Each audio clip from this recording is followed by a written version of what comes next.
ذاتی مکان تھوڑی ہے. اقتدار میں جو لوگ آتے ہیں تھوڑے دنوں کے لیے آتے ہیں، یا تو وہ مر جاتے ہیں یا ان کا اقتدار ختم ہو جاتا ہے. آگے کیا ہوگا اللہ بہتر جانتا ہے. لیکن جس راستے پر ملک کو لے جانے کی کوشش کی جا رہی ہے یہ ملک کے لیے انتہائی خطرناک، عجیب و غریب صورتحال ہے. ملک میں صدر جمہوریہ ہندو ہے، پرائم منسٹر ہندو ہے، ہوم منسٹر ہندو ہے، سارا اقتدار ان کے ہاتھ میں ہے، ساری منسٹری اور وزارت ان کے ہاتھ میں ہے. اس کے بعد وہ کہتے ہیں کہ اس ملک میں ہندو خطرے میں. عجیب و غریب بات ہے. اگر مسلمان یہ کہے کہ اس ملک میں مسلمان خطرے میں ہے تو سمجھی جانے والی بات ہے. لیکن آج جن کے پاس اقتدار ہے اور سب کچھ پاور طاقت ان کے پاس ہے، وہ اپنے لوگوں کو یہ باور کرا رہے ہیں کہ اس ملک میں ہندو خطرے میں. اچھا، عجیب بات یہ ہے کہ اس کو مان بھی لیا جا رہا ہے نا. آج ہمارے اس ملک کے ہندو بھائی سمجھتے ہیں کہ ہاں ہم خطرے میں.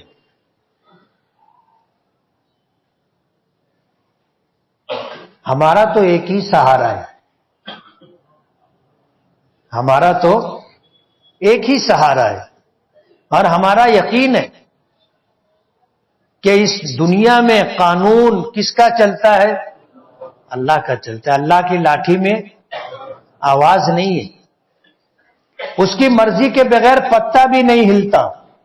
آج اگر اس ملک کے حالات ایسے ہیں تو ہمارے لیے غور کرنے کا مقام ہے، غور کرنے کا مقام ہے. اگر 20 کروڑ 22 کروڑ 25 کروڑ کی تعداد میں ہم ہیں اور ہمارے ساتھ اس ملک میں یہ سب کچھ ہو رہا ہے تو ہمیں اپنے گریبان میں سر ڈال کر کے دیکھنا چاہیے، غور کرنا چاہیے کہ ایسا کیا ہے جس کی وجہ سے آج ہمارے ساتھ یہ ہو رہا ہے. قرآن کریم میں اللہ پاک کا ارشاد ہے وَإِن تَتَوَلَّوْا يَسْتَبْدِلْ قَوْمًا غَيْرَكُمْ ثُمَّ لَا يَكُونُوا أَمْثَالَكُمْ. اگر تم اللہ اس کے رسول کے احکامات سے روگردانی کرو گے، اللہ اس کے رسول کی اطاعت و فرما برداری نہیں کرو گے، یستبدل قوما غیرکم، اللہ پاک تمہاری جگہ دوسری قوموں کو لائے گا، تمہیں ہٹا دے گا. اللہ تمہارا محتاج نہیں ہے. اپنے دین کی حفاظت کے لیے اللہ تمہاری جگہ دوسری قوموں کو لائے گا. ثم لا يكونوا امثالكم، پھر وہ تمہاری طرح نہیں ہوں گے.